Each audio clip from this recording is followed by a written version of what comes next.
কি করতেছে ভাই, এটি কি করতেছে বাংলাদেশ? এখন কয়টা বাজে? ভোর 3:30 বাজে। কত আশা নিয়ে বসে রয়েছি যে এগো খেলা দেখমু, বাংলাদেশের খেলা, টেস্ট ম্যাচ, অস্ট্রেলিয়ার সাথে দ্বিতীয় টেস্ট। কতটা উত্তেজনা হইব আজকে। বাংলাদেশ যেহেতু টসে হারছে, হাইরা ব্যাটিংয়ে আসছে, অস্ট্রেলিয়া ব্যাটিংয়ে পাঠাইছে বাংলাদেশে। ভাবছি ভালো, সকালটা অনেক ভালো হবে, কয়েকটা ওভার দেখা তারপরে ঘুমাইতে যাবো, কিন্তু ঘুমের মেরে দিয়েছে আর কি কইতাম। মিচেল স্টার্কের বল সকালে মানে এত গতি প্লাস সুইং হইতেছে, ঠিক আছে, কিন্তু অফ স্টাম্পের বাইরের বল, ঠিক আছে, সাইরা দেন না রে ভাই, সাইরা দেন। আপনারা কি বাল খেলতে গেছেন? অফ স্টাম্পের বাইরের বল কি আমার টাইম না, এটা আমার খোসা মারতে হইব? যেহেতু সকালের কয়েকটা ওভার, আপাতত কয়েকটা ওভার হ্যাঁ করে বিরক্ত করতে হইব, ঠিক না? কয়েকটা ওভার হ্যাঁ করে একটু সাইরা খেলতে হইবে, করতে হইবে। মুশফিকে যেমন কি সুন্দর করে বলগুলো সাইরা সাইরা খেলতেছে, মানে কি কইতাম।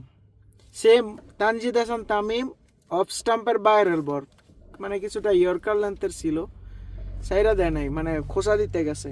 খোসা না মানে কাটও করে নাই, কিছু করে নাই, জোরে কাট করলে তো একটা বোঝা যেত না, মানে কোনোরকম ব্যাটটারে খোসা দিছে, ক্যাচ হইছে। সেম সেম ভাবে আউট হইল মমিনুল হক। এখন এত অভিজ্ঞ প্লেয়ার, বাংলাদেশের অভিজ্ঞ প্লেয়াররা যদি এইসব খেলে, তো অস্ট্রেলিয়ার সাথে আর কেমনে টেক্কা দিব? যে অবস্থা হইতেছে, মনে হয় যে প্রথম সেশন 30 ওভার না নাকি, 30 ওভার 10 ওভারে মনে হয় সব বিদায় লিয়ে লাইব।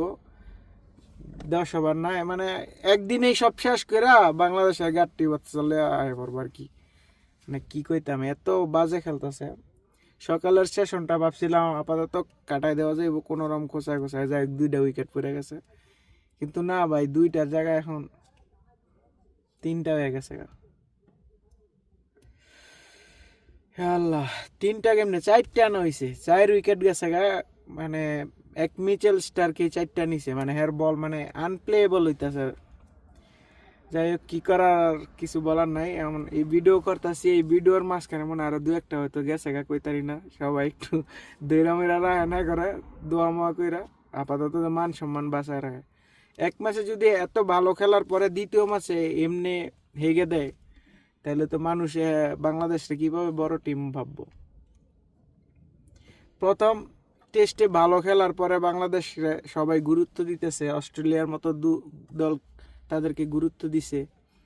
তারা ভয়ে কিন্তু এবার ব্যাটিং নেয় নাই, ফিল্ডিংই নিছিল আগে, সব বুঝে শুনে ইয়া করার লাগে। তারপরে প্রথম